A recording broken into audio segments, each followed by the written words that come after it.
Hello ma'am, నమస్కారం. Hello నమస్తే అమ్మా. అయితే రీసెంట్‌గా వనస్థలిపురంలో జరిగిన ఒక సంఘటన గురించి నేను మీతో డిస్కస్ చేయాలనుకుంటున్నాను మేడం.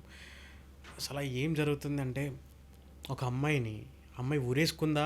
ఉరేసి చంపేసాడా? అంటే ఒక అటెంప్ట్ అయితే జరిగిందా? సో, సెల్ఫ్ జరిగిందా? లేకపోతే అబ్బాయి త్రూ జరిగిందనేది చాలా ఒక డౌట్‌ఫుల్‌గా ఉంది మేడం అసలు.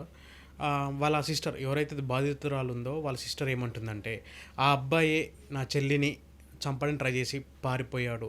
చివరి నిమిషంలో దొరికాడు అంటున్నాడు.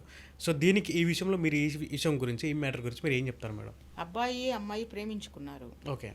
ప్రేమించుకున్న తర్వాత ఇద్దరి మధ్య గొడవలేదో అవుతున్నాయి మొత్తానికి. ఆ గొడవలు దేనికి సంబంధించింది అనేది ఇంకా వివరాలు మనకి వెలుగులోకి రాలేదు. ఓకే. అయితే ఏమంటున్నానంటే, ఈ మధ్య సమాజంలో అంటే బయట మొత్తం మీద అబ్బాయిలు అమ్మాయిలు కలిసి తిరగడం అనేది చాలా ఎక్కువైపోయింది.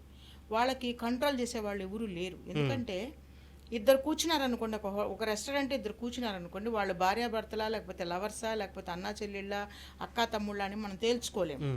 ఇప్పుడు మనం ఎవరికి కూడా అబ్జెక్షన్ చేసేటువంటి రైట్స్ కూడా ఉండవు. సో ఇలా ఏం చేస్తారంటే, లవర్స్ అని చెప్పి మాట్లాడుకుని ప్రపోజ్ చేసుకొని ఒకరికొకరు ఇష్టపడేసి వాళ్ళు ఇష్టం వచ్చినట్టు వాళ్ళు ఫస్ట్ తిరుగుతారు. తిరగడం అంటే డోంట్ మిస్టేక్ ఇన్ మీ, తిరగడం అంటే బయట రెస్టారెంట్స్కి సినిమాలకి తిరుగుతారు. తర్వాత మెల్లిగా వాళ్ళ మధ్య ఒకరి బలహీనతలు ఒకరికి తెలిసి గొడవలు స్టార్ట్ అవుతాయి.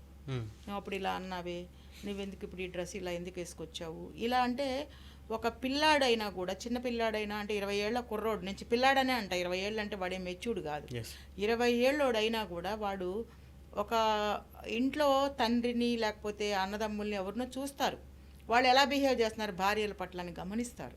ఎందుకంటే తల్లిదండ్రులు అన్యోన్యంగా ఉన్న కుటుంబంలో నుంచి వచ్చిన అబ్బాయిలు చాలా మర్యాదగా వ్యవహరిస్తారు భార్యల పట్ల.